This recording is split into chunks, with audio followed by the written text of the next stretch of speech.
What is this? It can't be. The voice of the doctor echoed through the examination room, and the blood drained from my body.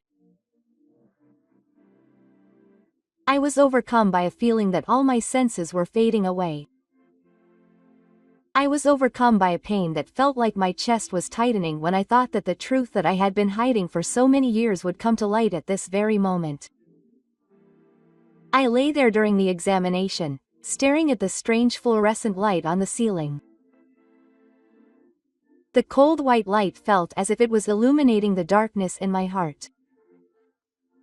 An emergency outpatient in the middle of the night. Maybe calling an ambulance after a sudden double call was a choice that I couldn't turn back from. But I couldn't bear the pain and finally reached my limit. The ice-cold remark made me feel a pain that grabbed my heart. I felt like the everyday life that I had been desperately trying to realize was crumbling like a sand castle. I looked to the side and saw my husband standing there with his arms folded. A chilling fear ran through my whole body. My husband, who I had been living under the same roof for 7 years, avoiding each other, looked down at me with cold eyes as if he was a stranger. Unable to bear it, I lost my eyes. What on earth happened to your wife? My heart began to beat faster at the doubt contained in the question of the will. The next moment, my husband's expression changed completely. I knew this expression very well. I knew what was going to happen. What are you trying to say? I work late every day and I'm not making her feel uncomfortable. Rather, his angry voice echoed through the examination room. My body started to tremble slightly, and it became difficult for me to even speak. My throat became numb and hard, and I couldn't even speak. I realized that even though I had lived with this fear for 7 years, it was still so scary. The abnormal signs pointed out by the will. The truth of the past 7 years that I had desperately hidden. Evidence of my weakness that I didn't want anyone to see. The face of my 18-year-old daughter floating in the sky. Are you okay, Mom? My daughter's kind eyes always look at me with concern. Am I going to show this pain? The tide runs down my back, and my heart is beating so hard that it feels like it's going to jump out at any moment. Is this all going to end like this? The will to call the police for a moment, the will to call the receptionist. In an instant, the door to the examination room slammed open, and there I found my name, Sato Masaki. I'm 38 years old. My husband and 18-year-old daughter. And I live with the 3 of us, but there is no warmth that you would expect from a family in this house. On the contrary, the cold air tightens my heart. My daughter Aiko is 18 and there was a clash in the family over whether to continue to college or get a job. Aiko is not going to continue to college. She is determined to work and enter society. On the other hand, her husband is overbearingly ordering her to go to college. The reason is simple. He is paying for the expenses, so she should listen to what he says. He has supported her up until now, so she should obey. At first, I also thought it was natural for her to go to college. But when I heard Aiko talk about her vision for the future, I changed my mind. She had a firm grasp on her own life. She is also working for a paid company, and she is confident that her experience there will help her achieve her future dreams. I was moved by the sight of my daughter. I also began to want to support her. Aiko consulted with her homeroom teacher and explained to her husband the logical reasons why she chose to get a job instead of continuing to college. Since the teacher was there, my husband, who values appearances, could not argue outwardly and seemed to understand. However, when we returned home, his attitude changed completely. It wouldn't last anyway. He continued to complain that she should go to college after all. I was convinced by Aiko's actions of her own volition and her efforts to carve out her future. At the same time, I felt irritated with myself for not having that kind of strength. Why had I always given in to my husband? Every time this question crossed my mind, my heart ached. My husband and I were married through an arranged marriage. I decided to marry him because I believed in him, who seemed honest, serious, and kind. But it was a mistake. Immediately after we got married, my husband's perfectionism became violent, and I was seized by fear. During our relationship, I sometimes found my husband's meticulousness and noble nature attractive, but in marriage, it became a severe constraint that fell on me. He told me that I couldn't balance housework and work, so I quit my job and focused on housework. But why is there a stain on my shirt? I was criticized for not cleaning properly, and I started to think of myself as a bad wife. My memories of my parents' house also tormented my heart. My father was uncaring, my mother was too strict. My mother would scold me for not being able to do it, and my father would not even notice my existence. As a result, I had almost no self-esteem and became a person who only knew how to obey others. My husband's attitude did not change even after our daughter was born. Our conversations decreased, and our home was on the verge of collapse. We ate and slept separately. The only conversations we had were about our daughter or nasty comments about me. As this life continued, I lost sight of the meaning of my existence and spent my days just wishing for my daughter's happiness. 7 years ago, my memory became vague after an incident. After falling down the stairs and being hospitalized, Ishi diagnosed me with rheumatoid arthritis due to severe stress and a blow to the head. I had been living with my mother-in-law for 4 years, and my demands for perfection, including my daughter, had become a daily routine. My mother-in-law told me that she couldn't leave me in a daughter-in-law like you, and together with my husband, she cornered me. The reason why I ended living with my mother-in-law was because of a certain Wang Yuan family. My daughter told me that after my mother fell down the stairs, my grandmother and father were yelling at each other, and I vaguely tried to trace that memory, but I can't remember the details. Currently, I am enduring it for my daughter. I don't have any real conversations with my husband. All we have are cold stares and short sarcastic comments. But I can do anything to protect my daughter's future. I was able to get by and keep myself by believing that. But deep down, I know that if I continue like this, my daughter may follow the same path as me. I really wanted to prevent that at all costs. When I woke up in the hospital room, a nurse was standing next to me. She asked me in a gentle voice if I was okay. I replied that it hurt a little, but I was okay. After that, the nurse quietly left the hospital room, and I was left alone.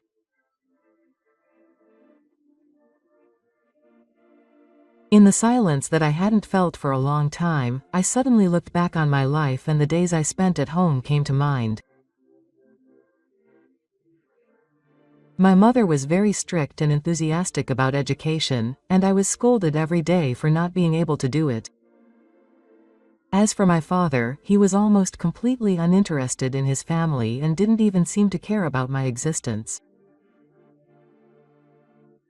Growing up in such a household, I began to feel that I had no value.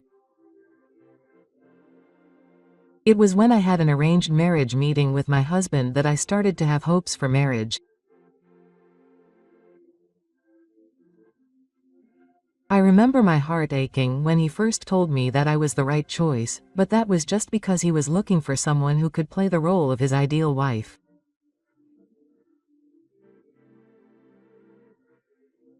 After we got married, my life became one in which my husband's ideals were forced upon me. My shirt collar was crooked. The food tasted bland, the house wasn't cleaned properly. I was always criticized for such small things. One time, my mother-in-law came to our house. She saw how I was doing the housework and pointed out in a harsh tone that I couldn't make my son live such an imperfect life. In fact, my mother-in-law was also someone who had endured the harsh treatment from my husband's father and continued to play the role of a perfect wife. That's why she couldn't forgive an imperfect existence like me. When Aiko was born, I made a vow in my heart. I didn't want to raise this child like me, but my husband demanded perfection from our daughter, and forced her to take lessons, saying that she was not allowed to be inferior to other children. Aiko gradually began to rebel against the restrictions. Every time this happened more and more, my husband would blame me. It was because I spoiled her. It was your fault for not being able to be polite. When my mother-in-law offered to take care of her and train her again, I wanted to refuse. However, I was worried that maybe I was raising her wrong, so I ended up accepting the proposal. When we started living together with my mother-in-law, the strictness gradually increased. She was checked and criticized every day, from the way I wrung out the rag to the way I folded the laundry. She even started to hit me when my daughter was out of sight. She would push me away or sleep with me. My husband knew about it, but he just told her to listen to his mother. Aiko was aware of the abnormal atmosphere in her home, but she didn't know how to behave among the adults, so she just put up with it. One day, her homeroom teacher came to visit the house. A tense atmosphere hangs over the house. Recently, Aiko has been crying a lot during class, the teacher said with a worried look on his face. At that moment, my mother-in-law's face flinched. My husband politely replied, "Is that so?" and looked away. I couldn't say anything at the time, so I could only nod slightly. The teacher then quietly asked if there was any problem at home. My mother-in-law immediately interjected, "There's no problem in our family. Aiko is just a little sensitive." She tried to settle the situation in her own words. My husband went along with the flow and said, "She just had some problems with her puberty recently." He insisted as if there was no problem in the family. I wanted to scream in my heart that it wasn't true, but I couldn't say anything.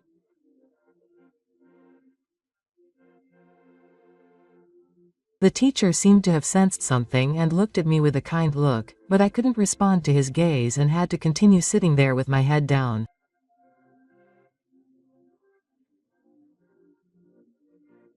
As soon as the visit ended and the teacher left the house, my mother-in-law raised a sharp voice.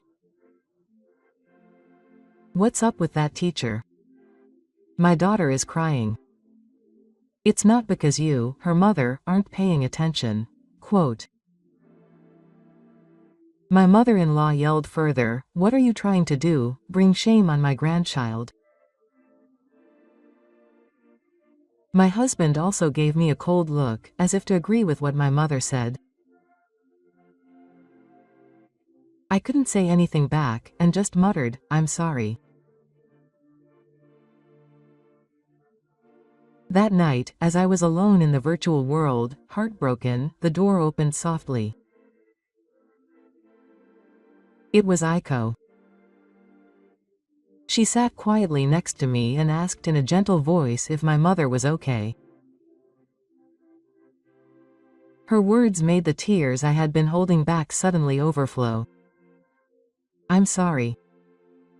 Aiko, it's all because of your weakness," I apologized, her voice shaking. Aiko held my hand without saying anything, and just stayed by my side. That night, when she returned to the virtual world, she opened her notebook. Remembering the advice of her homeroom teacher, she began to carefully record what happened at home. Aiko had a determination in her heart, for the day when she would be able to protect her mother. Her small hands trembled every time she wrote on the pages of the notebook. Her father blamed her mother again. Grandma criticized her way of doing housework. Aiko wrote down each and every incident. As she continued to record, a certain resolve began to grow within Aiko. This house would remain the same forever unless I change. Aiko's strength may have been unconsciously supported by the love I continued to pour out, but I didn't realize anything at the time. I was simply prolonging my distorted daily life with the help of my daughter's small hands. One day, I made a promise to go to a cafe with my daughter. The day before, I was looking forward to spending time with my daughter for the first time in a long time. At 1 o'clock in the morning, the room was silent. A sharp pain in my stomach hit me, breaking the silence. I wanted to let out a cry, but the pain made it impossible to speak. I curled up and sweat dripped down my forehead. I desperately held my body down in the futon while enduring the intense pain. Aiko, who must have noticed the sound, came rushing in from the next room. She grabbed my hand and asked in a panicked voice, "Are you okay, Mom?" "What's wrong?" Quote. I was fine. I tried to answer that it was nothing serious, but the pain cut me off. Aiko held my hand and asked me with a serious expression, "What happened?" "I'll call an ambulance." Tears naturally flowed from my eyes when I heard her voice. Meanwhile, my husband opened the bedroom door violently. He asked in a low voice, "What's the fuss about in the middle of the night?" She was half asleep, her hair was messy, and her face was full of irritation. Aiko immediately turned around and said, "Your mother is in a terrible state." She raised her voice and said, "We have to call an ambulance." Hearing my words, my husband stopped moving for a moment and gave me a cold look. "You're exaggerating when you say an ambulance. It'll just be a double line anyway." He spat out, "If you sleep, it'll get better." I couldn't say anything back to his words. My chest felt like it was being squeezed by the intense pain and my husband's cold attitude. Aiko couldn't bear her husband's attitude, and she spoke again with a trembling voice. It's not normal to see the tower. Your mother looks so sad. Quote. Her husband had to leave Aiko and the medical expenses would be expensive. The spirits continued to tell her not to waste money. Aiko clenched her fists in response to his attitude. I raised my voice and said that this was not the time to be talking about money, but my husband only snorted. Meanwhile, I was writhing in pain, and my whole body was wet with cold sweat. It was hard to breathe and my eyes were numb. I wanted to tell Aiko that it was okay, so I said sorry in a husky voice. Aiko turned her face to me as if she had been startled by my voice. I'm sorry, Mom. I'll protect you, she said, and turned to her husband again. Enough. I felt a sudden and when Aiko said with determination that I would call an ambulance. However, her husband's irritation was boiling. I raised my voice and said, don't do what you want, but Aiko didn't back down a single step. I didn't care what Dad said, so I quickly took out my smartphone and dialed the emergency number. Seeing that, my husband shook his head in amazement. Oh dear. Is it that important? You guys are really exaggerating, he said, as if giving up. Aiko's face came into my field of vision, and I could only rely on her small back. When the ambulance siren sounded from afar, my husband sighed deeply in dissatisfaction. His words, whispered to me, what a waste of time, pierced my heart. When the ambulance arrived, the siren echoing through the house got even louder. Open the front door, Aiko urged my husband. My husband made a disapproving face and reluctantly stood up, sighing, oh dear. My husband opened the front door and muttered, you must have had a hard time in the middle of the night. As soon as the paramedics entered the house, they ran over to me. They asked me exactly what the symptoms were, and confirmed the situation. A voice echoed. Aiko answered immediately, quote, My mother has suddenly complained of a severe cold and is sweating all day long. Quote. She looked like she was in pain. The staff tried to get me on the ambulance, but my husband looked at me coldly with his arms crossed. Isn't that a bit excessive? It's probably just pain, he said, sounding exasperated. Aiko retorted with a trembling voice. You can see it. It's not normal.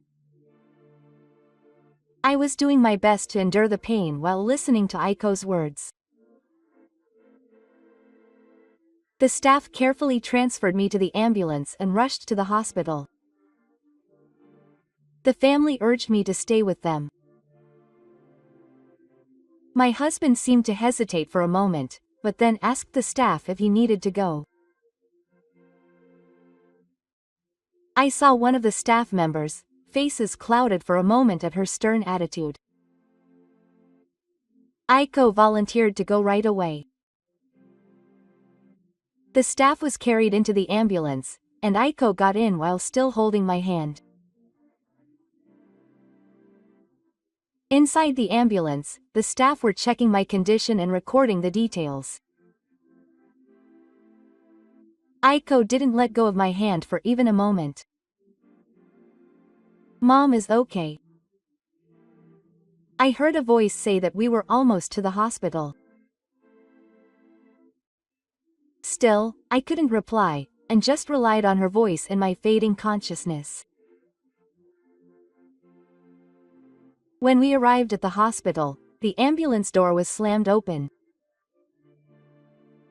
The ambulance crew raised their voices, saying that the patient would be taken to the treatment room immediately. When the stretcher was lowered to the ground, the nurses and other staff members who had been waiting rushed over. "What kind of symptoms did the ambulance ask the staff?" The patient was complaining of severe dysarthria. The staff member reported that the patient was slightly confused, but was able to talk. Aiko spoke to the staff member concerned, shoving her close to the stretcher. "Is Mom okay?" Mom suddenly started to suffer, and she said in tears, "It's really terrible." Aiko looked at me with serious eyes after hearing her words, and gave instructions to start the examination immediately. While the stretcher was being carried into the treatment room, Aiko followed at a trot. "Mom, you'll get better soon." I vaguely heard Aiko's voice repeating over and over that she was absolutely fine. When we entered the treatment room, the nurses began to move around in a hurry. Instructions were given one after another, such as preparing for the test, checking blood pressure and temperature. I felt a cold instrument touch my body and something was being measured. The nurse gently asked me how much pain I was in, but I could only shake my head weakly.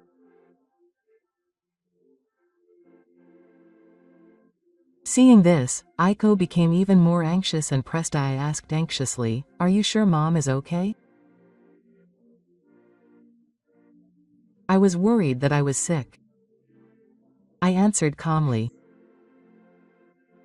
"Once the test results are out, we can make an accurate diagnosis. However, surgery may be necessary immediately." The child bit his lip and nodded at his words. A few minutes later, the doctor returned to the treatment room with the test results. "It's a huge amount of money." I told him that we were taking a break and that emergency surgery was necessary. With a look of surprise and worry mixed in her face, Aiko asked in a trembling voice, "Mom, are you okay for the surgery?"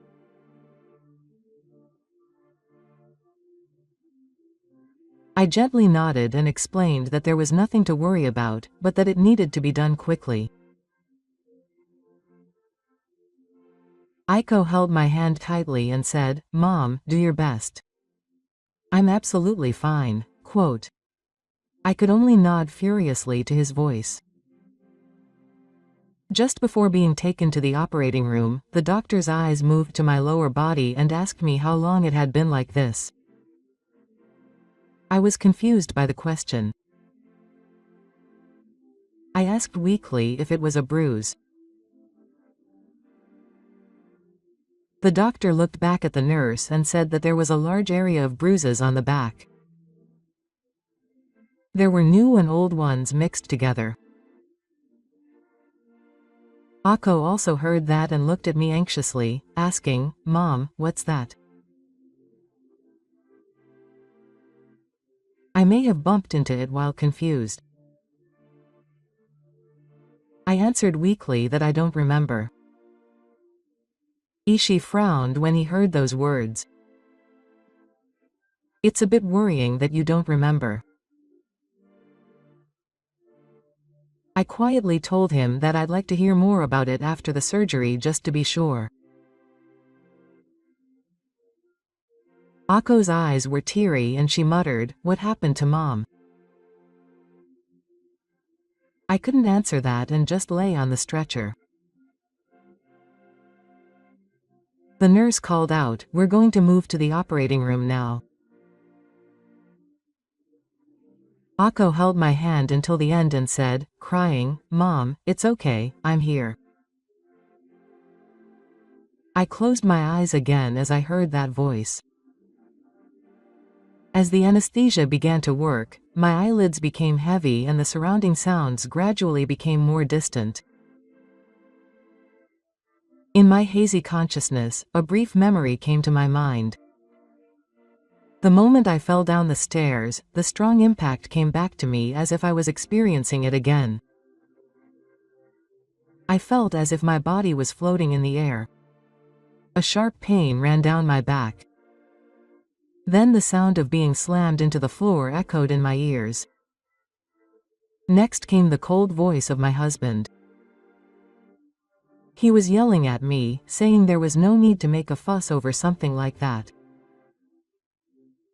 Then came my mother-in-law's sharp words of admonition. A daughter-in-law like you is really useless. I remember her telling me to throw her away when she was bothering my son. My daughter's crying voice, who was also there, overlapped, and my chest felt tight. I could hear Aiko's voice from somewhere far away, desperately calling out, "Are you okay, Mom? Wake up." Quote. I tried to reach out my hand, but in my consciousness, my body would not move. The feeling of helplessness was so terrifying that it felt like I was being dragged back into the deep darkness. I couldn't get the memory of my mother-in-law looking down at me coldly and muttering that this is why I can't trust a daughter-in-law out of my head. My husband's expressionless face also came to mind, and his voice blaming me for being stronger would not have happened. Those words pierced my heart like a knife, and I felt like I could not breathe. As my consciousness faded, I was trapped in the emotions in my memory. In the midst of the confusion and fear, my daughter's tear-stained face appeared as if it was my only salvation. When I returned to the hospital room after the surgery, Aiko was waiting for me.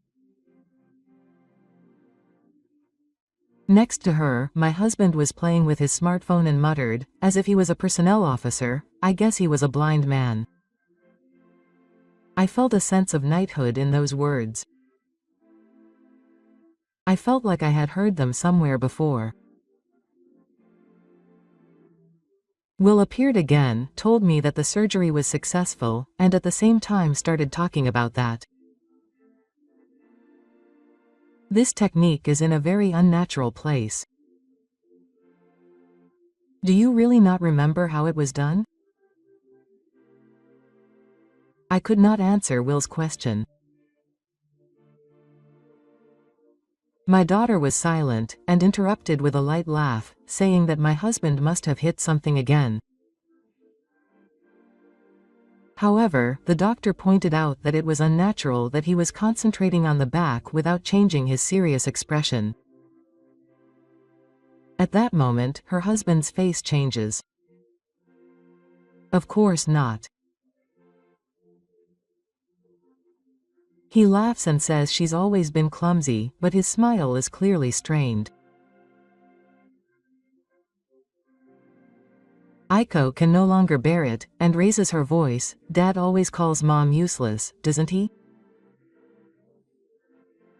Her husband is surprised by her words and suddenly pulls Aiko next to him.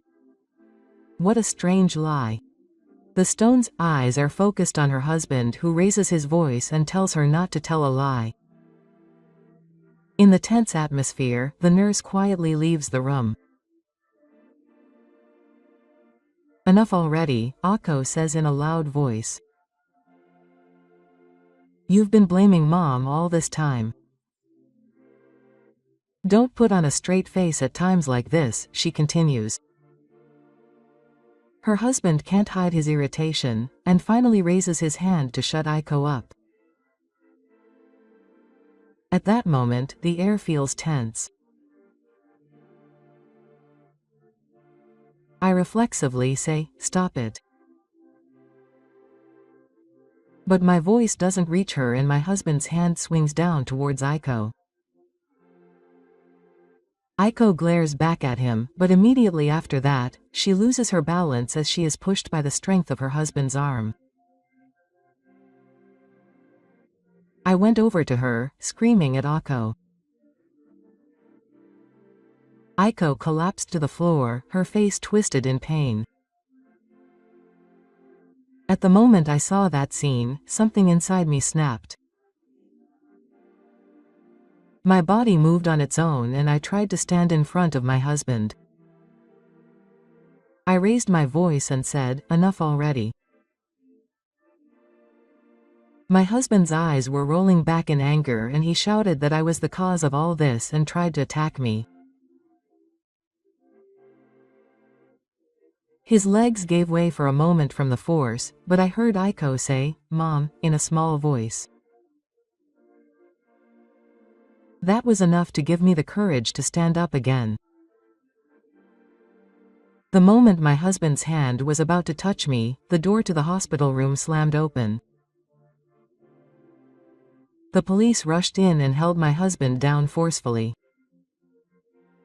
"What are you doing? Tell me," my husband shouted and struggled in a frenzy. "No, it wasn't me," my husband shouted pointlessly. When the police deftly handcuffed him, my husband's gaze was fixed on me. His eyes were filled with the king of idols. His voice yelled out, spat out, "It's all your fault," and echoed throughout the hospital room. I collapsed on the spot while watching the police take my husband away. Izutsu immediately ran over to support me. "It's okay now. Don't worry," she said gently. Those words penetrated my heart, and I felt protected for the first time in a long time. Aiko slowly got up and came to my side. She gently held my hand and said, "Mom, don't worry about anything anymore." That smile was a light in the darkness for me. For the first time, I realized that I was not alone. Tears naturally flowed and I told Aiko in a trembling voice, "Thank you," as I held her hand back. A few days after my husband was taken away by the police, the sadness gradually returned to my life with my daughter. The suffocating feeling I had felt until now disappeared as if it were a lie, and I took many deep breaths. When my daughter said, "Mom, let's start a new life together from now on," I felt something well up from deep within my chest. I hesitated a little, but nodded to my daughter's words as she continued to divorce and leave this house. But just then, while I was shopping at a nearby supermarket, I heard a whisper behind me. That person was hitting his daughter. I feel sorry for his master. He was mentally unstable. I couldn't believe my ears. The whisper from behind me pierced my ears. He was hitting that person and his daughter. I feel sorry for his master. To think he was living with someone like that. My hands trembled at his words, and the shopping bag I was holding almost slipped away. My heart began to beat faster, and the blood drained from my body. I realized that everyone was looking at me. I tried to say something, but my throat was choked and I couldn't speak. For a moment, the commotion in the store seemed to have faded away. My body stiffened, and I had no choice but to leave the place. When I got home, my daughter was studying in the living room. She noticed the sound of me opening the front door and smiled, saying, "Welcome home." The moment I saw that smile, the emotions I had been holding back overflowed. She began to speak in a trembling voice, saying, "Ako, I want you to listen." When I told my daughter the rumor I had heard at the supermarket, her expression clouded over. "I think it was her father who spread it," she said so quietly. The weight of her words changed the atmosphere in the room. When I asked her what she meant, she continued. "Her father told the neighbors that her mother was mentally unstable and had once hit me.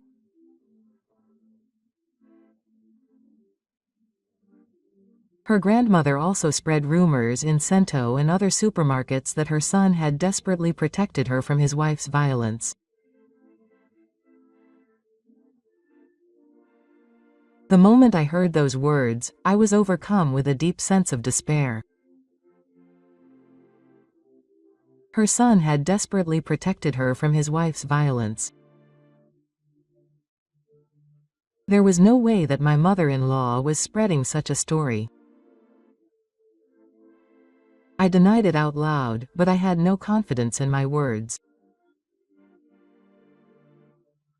I had just decided to walk with my daughter, and now another obstacle had appeared. Why are you pushing me so hard?" The words came out as if they were slipping out. My daughter looked at me intently and told me as if to encourage me that everything would be fine, but there was anger in her eyes. That night, my daughter told me an even more shocking truth. It seems that her father had sent a letter to the company. My daughter's voice was trembling. She clenched her fists tightly and bit her lip. Seeing her like that, I felt my chest tighten again. Why do you push us to that extent?"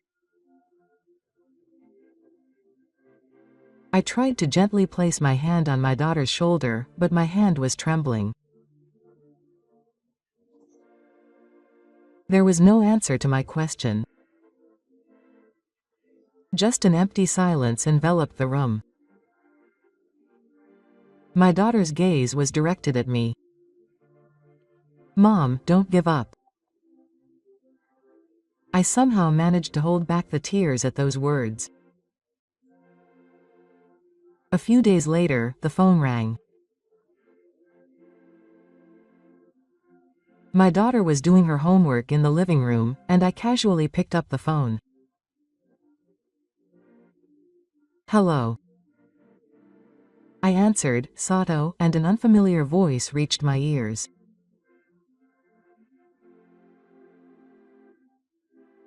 "This is the Human Resources Department of your daughter's workplace," and at that moment, my heart was stirred.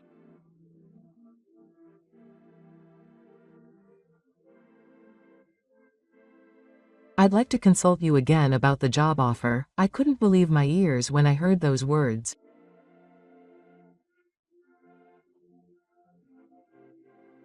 I was stuck on the words, consultation, and couldn't hear the end. "I would like to speak to your daughter directly," the other person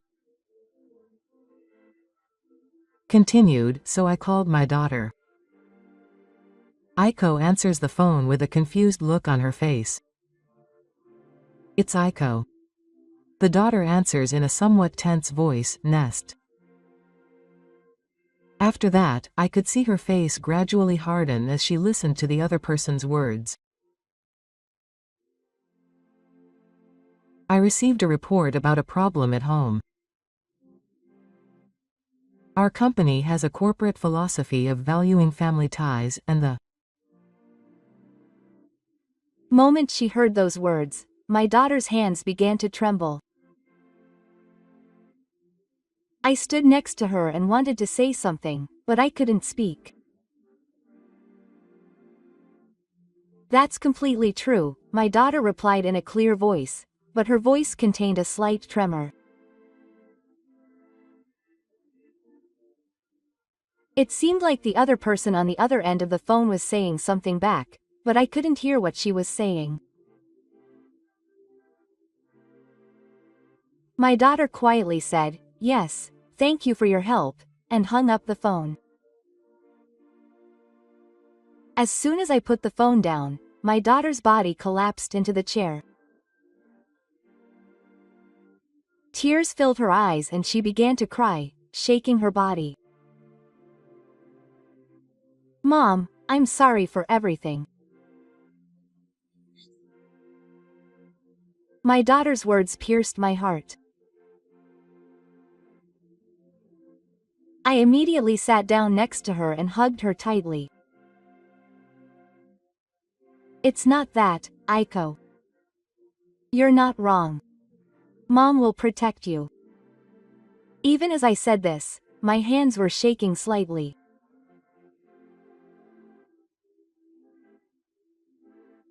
I muttered to myself as I gently stroked my daughter's hair that it would be okay, but I couldn't stop the anxiety from growing inside my heart.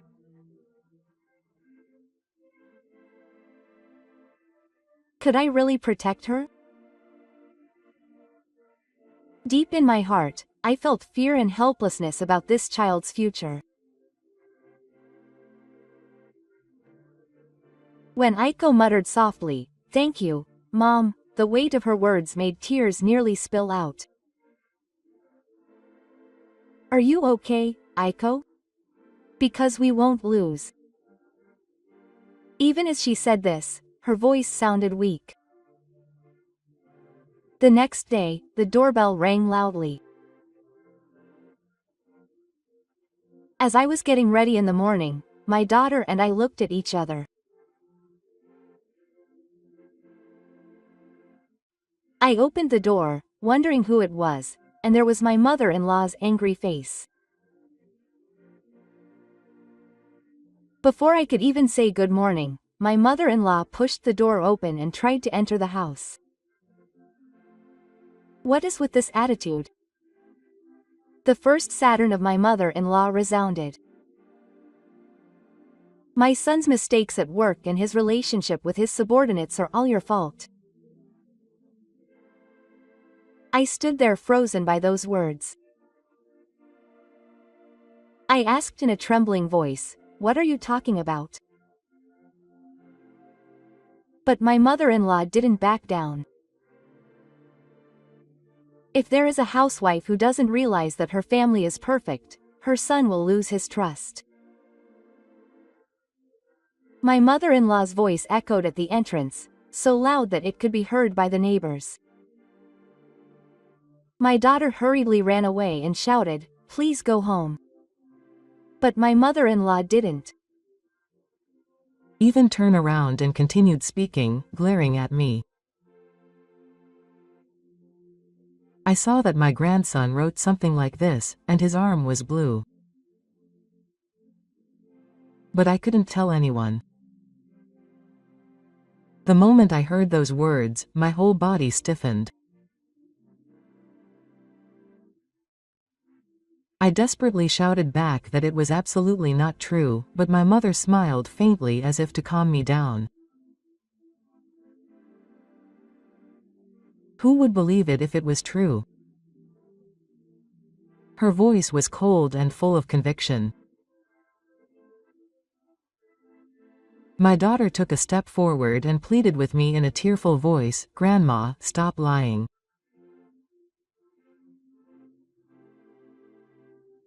But my mother-in-law again fired sharp words at me as if ignoring her daughter's presence. In the end, no matter what you say, no one will trust your words. My mother-in-law turned around triumphantly and tried to leave the entrance. As I watched her back, I was overcome with a helpless feeling that I had nothing to say. My daughter held my hand and said, "Mom is okay." That voice was the only thing that was keeping me going.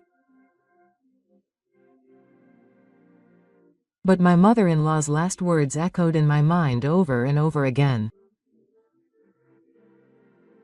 Who would believe me? The weight of that one word seemed to squeeze my chest. The rumor spread further in the neighborhood, and people looked at me with cold eyes.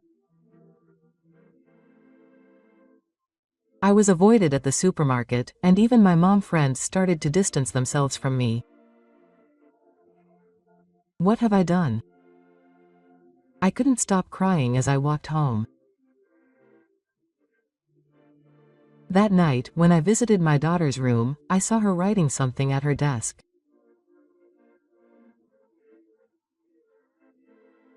She said that she was recording all the rumors that her father and grandmother were spreading.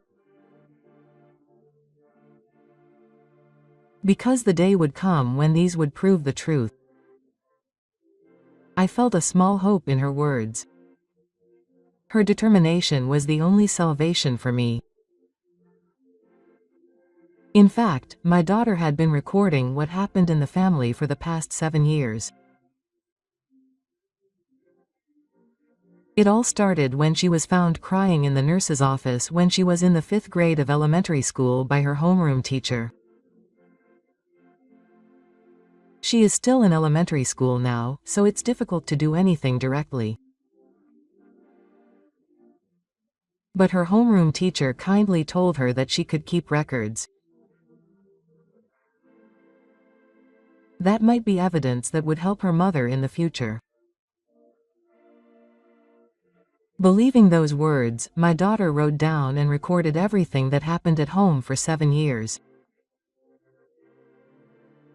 She also recorded the conversations between her husband and her mother-in-law, who were systematically spreading rumors, on her smartphone, and in them her husband's true feelings were clearly recorded. As long as she could maintain her social standing, I would be happy. I'll give her back her temporary home. I should have raised my daughter as strictly as my wife's mother. When I heard the recording, I was speechless.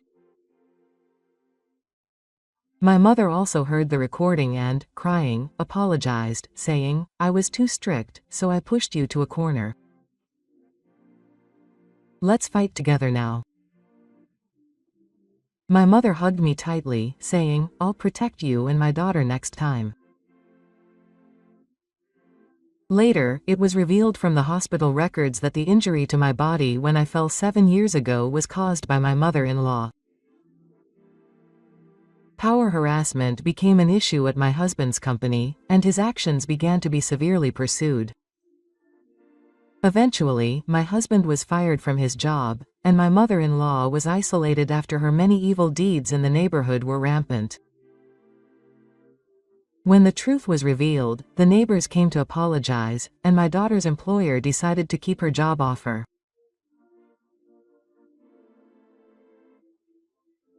When she was told that our company needs a true and strong young lady like her, my daughter cried and expressed her gratitude.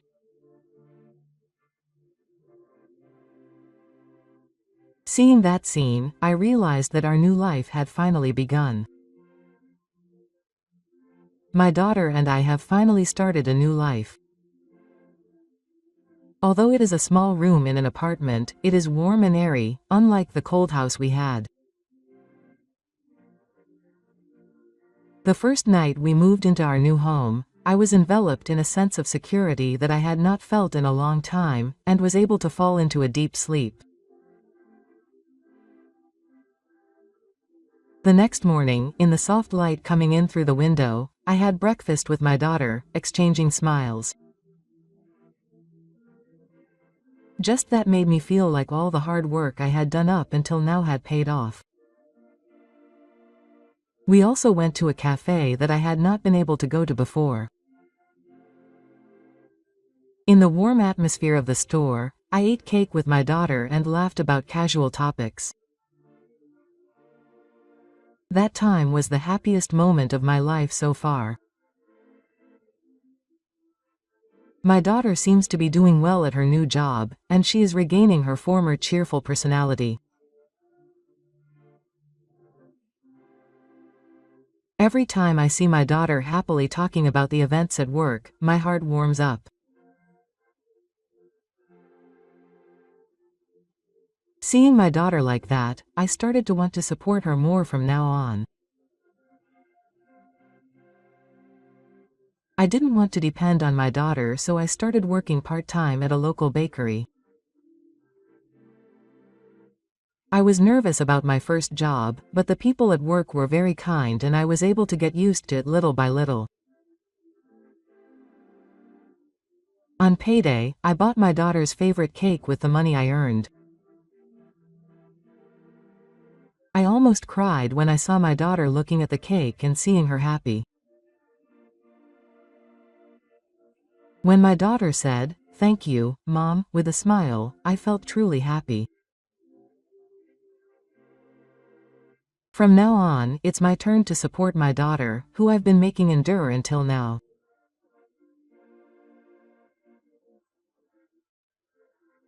I decided to keep moving forward so that my daughter can do more of what she wants to do.